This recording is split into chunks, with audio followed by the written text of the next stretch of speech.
कई सालों पहले नगर खजूरा नाम का एक गांव हुआ करता था।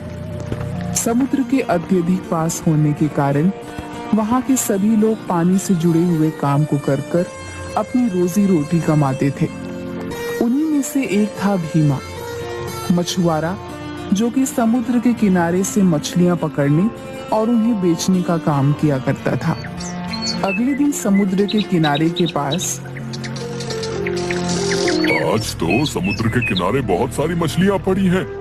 लगता है कल कोई बड़ी लहर आई थी भैया। हाँ किशन, लग तो यही रहा है। आजकल समुद्र में भी बहुत तूफान आने लगा है भैया। पहले की तरह शांति नहीं रहती। लेकिन हमारे तो किसी भी फायदे की नहीं। ये मछलियां तो कल की मरी पड़ी होंगी। बाजार में हम सिर्फ ताजा मछलियां ही बेच पाते हैं।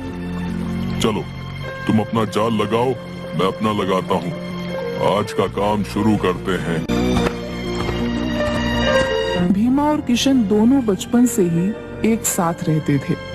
वह दोनों एक दूसरे के बड़े अच्छे पड़ोसी और दोस्त भी थे। अब जैसे ही वह दोनों अपने दिन का काम खत्म करके घर लौट रहे थे, रास्ते में कुछ लोग हंसते हुए महेंद्र से कहते हैं, अरे भीमा फिर से तुम काम करके इतनी रात को जा रहे हो है? ना तो तुम्हारे कोई औलाद है और ना किसी प्रकार का कोई खर्चा। फिर रात दिन इतना काहे मरते रहते हो काम के पीछे? हाँ, हमें देखो कितना भी कमा लें, लेकिन परिवार के खर्चे पूरे ही नहीं होते। लेकिन संतान होने में सुख तो है। भीमा की शादी को 10 साल हो चुके थे, लेकिन उसकी अभी तक कोई भी औलाद नहीं थी। गांव वाले व्यक्तियों की ऐसी बातें सुनकर भीमा को बहुत बुरा लगता था, लेकिन फिर भी वह चुप्पी साधे रखता है। तभी किशन गुस्से से बोल पड़ता है, तो इसमें हंसने वाली कौन सी बात है? ये तो भगवान की देन है। अभी नहीं है तो क्या हुआ, संतान भी हो जाएगी। लेकिन फिर तुम लोग किसे ताना मारोगे? अरे हम तो बस इतना कह रहे थे कि अब बुढ़ापा आ चुका है। इतना तो कमाई कर ही लिए होंगे भीमा भैया की बाकी का जीवन सुकून से कट जाए है? आजकल तो किसी को सलाह देने का जमाना ही नहीं रहा भैया। हाँ, अगर ये कुछ छोड़ दे तो हम जैसे नए मछुआरे भी कुछ आमदनी करें, लेकिन सारी मछलियाँ तो ये ले जाते हैं। तो सीधे सीधे कहो ना, ये बात है। भीमा की तरक्की से तुम्हें जलन होती है। उस बात को घुमा फिरा कर करने की क्या जरूरत है? और आइंदा परिवार को बीच में मत लाना, समझे? अब रहने दो किशन, इनसे बहस करने का कोई फायदा नहीं। चलो घर चलते हैं यार, देरी हो रही है। वहाँ से जाते वक्त बसंत सुंदर से कहता है, यार तुम भीमा को इतना नापसंद क्यों करते हो? जब भी उसे देखते हो तो गुस्से से लाल पीले हो जाते हो।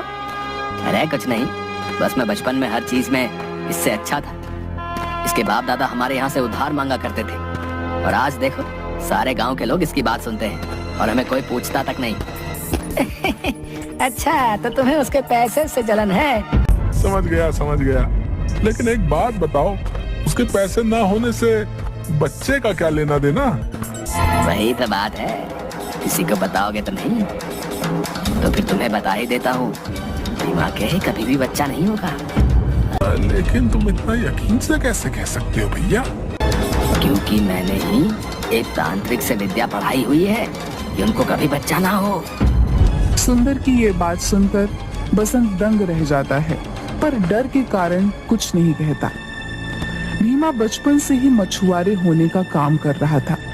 वह अपने काम में बहुत माहिर था और उसकी आमदनी सभी मछुआरों से काफी ज्यादा थी। पैसे की उसे ज्यादा कोई कमी थी नहीं, परंतु फिर भी संतान न होने के कारण उसके जीवन में एक सूखापन था।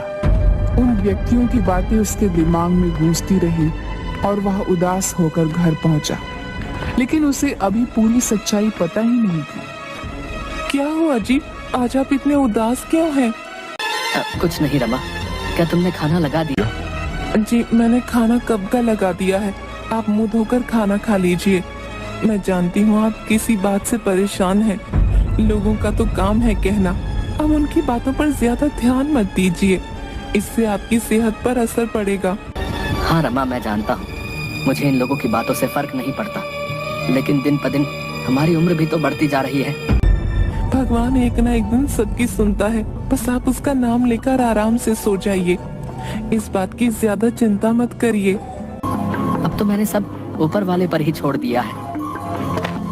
यह बात करके रमा और भीमा दोनों दुखी मन से सो जाते हैं।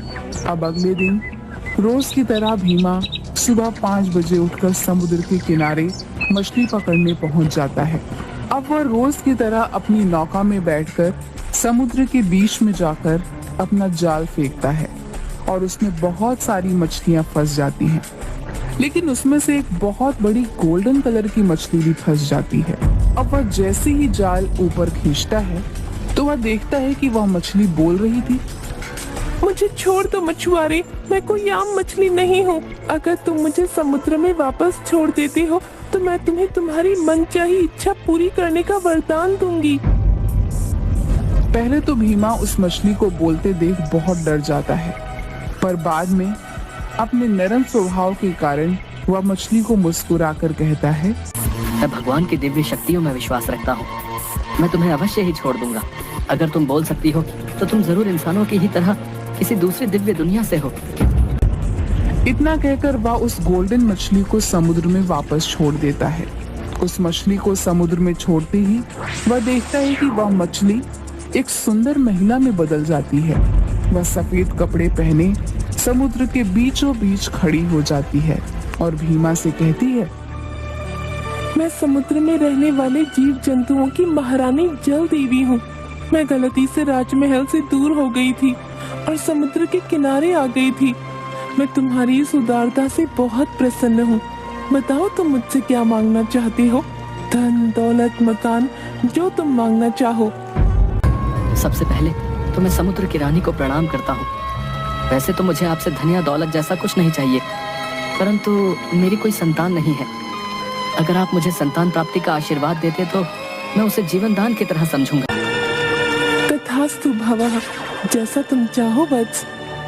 उसके हाथ से एक बहुत तेज बिजली की रोशनी चमकती है। तभी भीमा के हाथ में एक फल आ जाता है। ये फल जाकर अपनी पत्नी को दे देना। वो इसे आज से 5 दिन बाद पूर्णिमा की रात को खा लेगी। उसके बाद से सब ठीक हो जाएगा। ये है मेरा आशीर्वाद। ध्यान रहे तुम मेरे बारे में और इस फल के बारे में किसी को कभी नहीं बता सकते। जी महारानी, मैं ध्यान रखूंगा। मैं अपनी पूरी कोशिश करूंगा कि मैं आपका सच गलती से भी किसी के सामने ना बोलूं। एक बात और, तुम्हारे बच्चे के पेट में होने के वक्त पर तुम्हें उसका बहुत ध्यान रखना है। कोई है जो उसे नुकसान पहुंचाना चाहेगा। अब भीमा को इतना जरूर पता था कि रानी की बात में कुछ छुपा हुआ संदेश है और वह फल जरूर कोई जादुई फल है जिसमें जल की रानी का आशीर्वाद छुपा हुआ है। अब वह खुशी के मारे जल्दी जल्दी कदम बढ़ाकर अपने घर चला जाता है। ये जरूर भगवान का ही कोई संकेत है। और यह कहते कहते उसकी आंखों में से आंसू आ जाते हैं। रमा, देखो तो मैं तुम्हारे लिए क्या लेकर आया हूँ। क्या हुआ? क्यों इतना चिल्ला रहे हो? देखो मुझे आज क्या मिला। मैं रास्ते से जब घर आ रहा था तो एक बूढ़े बाबा ने आशीर्वाद में मुझे एक फल दिया और बोला कि इसे तुम्हें दे दूं। अच्छा इधर लाओ, मुझे दे दो। पर इसमें इतना खुश होने की बात क्या है? रमा बिना सारी सच्चाई जाने वह फल आराम से खा लेती है और उसे उस फल को खाता हुआ देख भीमा की आंखों में नमी और अपने भविष्य की आशा झलक पड़ती है। ठीक महारानी के कहे अनुसार उसने रमा को कुछ नहीं बताया। 2 महीने बाद रमा को अचानक से चक्कर और उल्टी जैसा महसूस होने लगा। पहले पहले तो वो इसे आम बात समझकर टाल देती है, लेकिन जब 2-3 दिनों तक लगातार ये सब होता रहता है तब वह भीमा को जाकर बताती है। सुनते हो, मेरी तबीयत 2-3 दिन से बहुत खराब है। रमा, तुमने मुझे पहले क्यों नहीं बताया? हमें तुरंत ही डॉक्टर के पास चलना चाहिए। सारे चेकअप कराते हैं। कुछ ही देर बाद डॉक्टर आते हैं और बोलते हैं, भीमा जी, आपकी पत्नी बिल्कुल ठीक है। खुशखबरी की बात यह है कि ये प्रेग्नेंट है, पर क्योंकि ये लेट प्रेगनेंसी है, इन्हें अपना खास ख्याल रखना होगा। ये बात सुनकर भीमा और रमा खुशी से फूले नहीं समाते और डॉक्टर से कहते हैं, आपका बहुत बहुत धन्यवाद। हम बिल्कुल अपने बच्चे का खास ख्याल रखेंगे। भगवान ने बहुत दिनों बाद हमारी पुकार सुनी है। तभी ये बात सुंदर को पता चलती है और भीमा के बाद वे उसके घर चला जाता है। भीमा, रमा भाभी, कोई घर पर है? हाँ सुंदर भैया बोलिए। कुछ नहीं, खुशखबरी का पता चला तो हाल चाल पूछने आ गया, और कुछ फल भी लाया था आपके लिए। अरे भैया इसकी क्या जरूरत थी, आइए ना बैठिए, भीमा आने वाले ही होंगे। नहीं, बस चलता हूँ। ये क्या, तुम सेब खा रही हो? पर मैं तो सेब लाया ही नहीं था। अरे सुंदर भैया आए थे, वो देकर गए हैं। इतना सुनते ही भीमा डर जाता है और रमा के हाथ से सारा फल छीनकर फेंक देता है। मैंने तुमसे कितनी बार कहा है, जब तक मेरी लाई हुई चीज ना हो तुम्हें नहीं खानी है। तुम्हें समझ क्यों नहीं आता? अब भीमा डर कर मन ही मन सोचता है, रानी, मेरे बच्चे की रक्षा करना। कुछ महीनों बाद रमा और भीमा की जिंदगी में अब खुशियां छा गई थी। उनके यहाँ एक लड़के ने जन्म लिया था जो बहुत ही सुंदर था। उसकी आंखें नीली थीं, इतना सुंदर था कि जो देखता तो देखता ही रह जाता। देखो कैसे खिलखिला रहा है, बिल्कुल तुम पर गया है। हाँ वो तो है, पर हम इसका नाम क्या रखेंगे? इसका नाम हम बट्टू रखेंगे। पर क्यों? और भी तो बहुत अच्छे अच्छे नाम हैं। वो मैं तुम्हें नहीं बता सकता। भीमा मुस्कुरा देता है। ये नाम उसने पानी से जुड़ा हुआ रखा था। वह मछली वाली बात अपनी जुबान पर नहीं आने देता। उसने यह बात सालों से छुपा कर रखी थी। जी सुनते हो, लड़का हुआ है, कम से कम मोहल्ले में मिठाई तो बांटनी ही चाहिए। हाँ हाँ, मिठाई तो जरूर बांटेंगे। हमारे घर खुशियाँ जो आई हैं। ये मिठाई किस खुशी में बांट रहे हो भाई? अरे भीमा को लड़का हुआ है, तुम्हें नहीं पता? लेकिन ऐसा कैसे हो सकता है? मैंने तो उसके पेट पड़ते ही भीमा की पत्नी को दवाई दे दी थी। अब मन ही मन सुंदर ये सब सोचने लगता है, लेकिन उसे ये नहीं पता कि बट्टू कोई मामूली बच्चा नहीं है। देखते ही देखते बट्टू बड़ा हो चुका था। उसकी नीली हुई चमकती आंख और उसका मुस्कुराता हुआ चेहरा पहले जैसा ही था, मानो साक्षात देव जन्मा हो। बट्टू जरा इधर आना तो। अब बट्टू रमा के पास आकर बच्चों जैसी आवाज में बोलता है, पापा किधर है? मुझे उनके पास जाना है। पापा बाहर काम पर गए हैं बेटा, तुम उनके पास नहीं जा सकते। अब किसी वजह से बट्टू रोते रोते चुप ही नहीं होता। तभी रमा कहती है, यह आज इतना क्यों रो रहा है? ये तो कभी इतना नहीं रोता। वो जैसे ही उसे घर के बाहर अपने पिता से मिलवाने ले जाती है, वह समंदर की तरफ बहुत तेजी से भागता है। वह सुनते ही अपने पिता के कपड़े पकड़कर उन्हें घर की तरफ खींचने लगता है। क्या हुआ है बट्टू, इतनी तेजी से क्यों भाग रहे हो? पापा तूफान आ रहा है, घर चलो, सब चलो। पर जब भीमा देखता है तो मौसम एकदम साफ था, लेकिन वह समझ जाता है कि बट्टू जल परी के आशीर्वाद से जन्मा है, इसलिए वे पता लगा सकता है कि आगे तूफान आएगा या नहीं। सभी लोग किनारे से हट जाओ, मैं फिर से कह रहा हूँ कि बहुत तेज तूफान आ रहा है। सभी लोग वहाँ से जल्दी हट जाएं।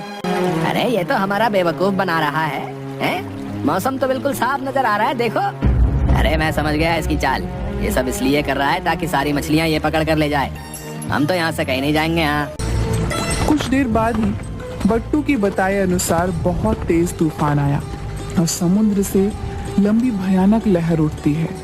लोगों के घर, नौका और बहुत सारी चीजें बह जाती हैं। सुंदर और बसंत भीमा की बात नहीं सुनते और वे समुद्र में बह जाते हैं। पापा उन नीले शर्ट वाले अंकल को बचा लो। अब जैसे ही भीमा पीछे मुड़कर देखता है तो सुंदर और बसंत तेज लहरों के साथ बह रहे होते हैं। अब मैं इन्हें कैसे बचाऊं? लहरें बहुत तेज हैं। इन्हें बचाने गया तो मैं भी साथ में बह जाऊंगा।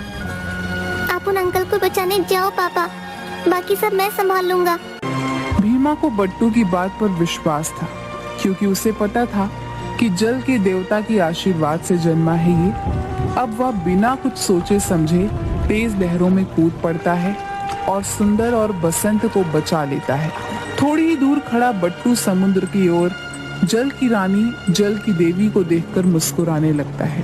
तभी सुंदर और बसंत आते हैं और सुंदर बट्टू को गले से लगा लेता है। गले लगाते ही सुंदर फूट फूट कर रोने लगता है और कहता है, अगर आज तुम ना होते तो शायद हम सभी ना बच पाते। मैंने जलन के कारण हमेशा अपने जीवन में गलत चीजें की और उसका ही एक शिकार तुम जैसी नन्ही जान बन गई। मुझे माफ कर दो बेटे। कोई बात नहीं अंकल, मैं आपसे गुस्सा नहीं हूँ। इसके बाद वह बिना किसी डर के खुशी से रहने लगते हैं। बट्टू की इस मासूम भरी बात पर सभी जोर जोर से हंसने लगते हैं।